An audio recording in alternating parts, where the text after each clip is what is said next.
Hi everyone, welcome to the second edition of Edge Talks. I'm your host Praveen Khantar.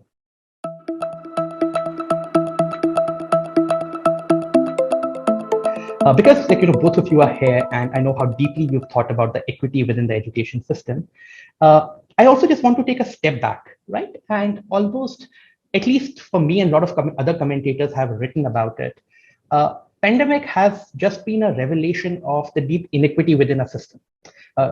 Education or otherwise, right? It was probably the first time people thought about migrant population and realized that in cities, so many migrants actually work, right from construction to even taking up the odd jobs, etc. There, specifically from education perspective, what are the lessons that we can draw from the pandemic?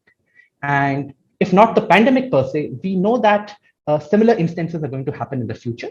How do you think of even designing a system, both in the short term and the medium term, which you can almost make pandemic proof, so to speak, right? Which takes into consideration the access, the equity, the quality. How do we, right from a teacher, a parent, to even the policymakers and the politicians, almost like think of visualizing a system which is pandemic proof, where we don't see, for example, like say, irrespective of anything, like children's learning, their well-being being affected. Is it even possible to design a system like that, like which is so inclusive? Because most high-performing systems by design are inclusive, right? So, Safina, like maybe, like what is the what does the inclusive education system for India look like? Yeah, you know what? Sonali is the queen of inclusion. So I'd let Sonali kind of Don't push the go question first. on me. I'll come to both Sonali and you. Very I'll come to both Sonali and you. very cleverly. Yeah. No. I think this is, because now you're asking us about utopia, and we definitely, as people who are in there, live in utopia. We think everything is possible. So that's the lens that this is going to come from. I think to really build an inclusive system, and I think it is possible. And I think we need two or three things, key ingredients, right? I'm not going to get into the specifics. We have two or three key ingredients.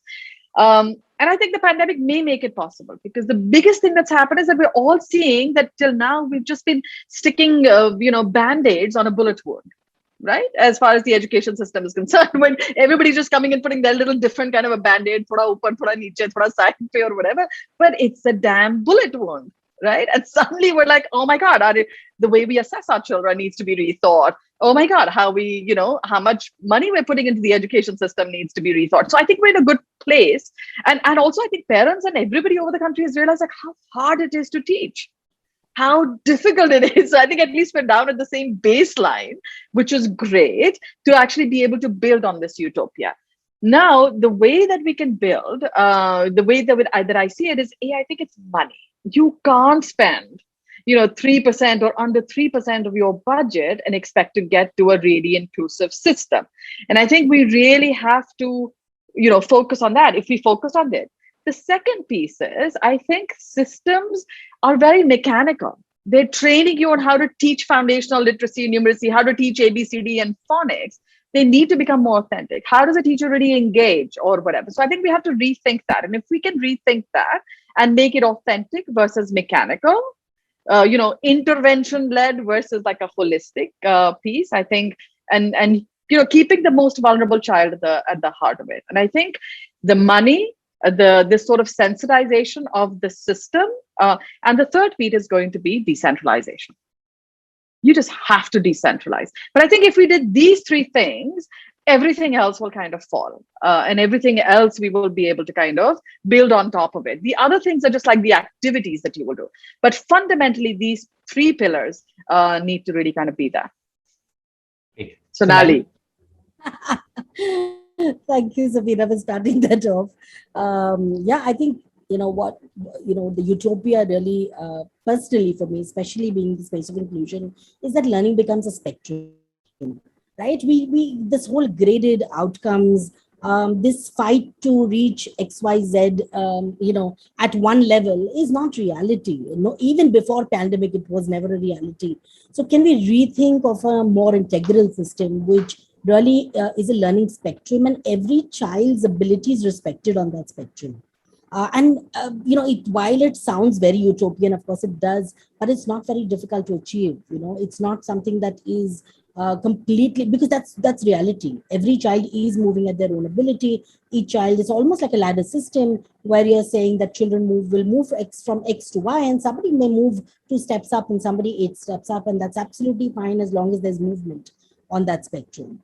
So I think moving away, and unfortunately, I think we are still not there in terms of this kind of radical thinking, but we will have to take that step if we want to accept reality and say this is what education system should really be like. And thinking of the most vulnerable when you design, when we always talk about access as children going to school, but what is the access of learning in a classroom? Less than 50% of your children are involved in the learning. How is that access? Just because they're physically present doesn't mean that that's access. So what is it that so we always talk of the bell curve, right? And you have the bottom bell curve and the top bell curve. And you know that both ends of the spectrum are completely unserviced today. So how do you make sure that learning is wider, is more accessible to all the populations that we're talking with, and not just in the middle? So therefore, a rejig or rethinking of what our curricular needs are, what our learning needs are, and again making education personalized. I think Safina already touched on this. And of course, some elements of infrastructure, right? We know that digital infrastructure is very weak in our country. While there have been efforts at state level, we need a national level effort to make sure that, almost like at RTI, including your learning, including digital as a right to every child, and making sure that this infrastructure exists. We have so many telecom companies. How many of them have come forward? Or can we create a nationwide act to make sure that the companies allow for digital education for the most inaccessible children? Learning is going to be blended for a very long time. And if we want learning to continue, we will have to account for a better digital infrastructure. And multimodal, again, it can't be one. It has to be TV, radio, mohalla, a whole load of other things that we need to do on, and almost imagine how learning happens. And therefore, if learning is on a spectrum, it's easier to execute than graded learning that we are now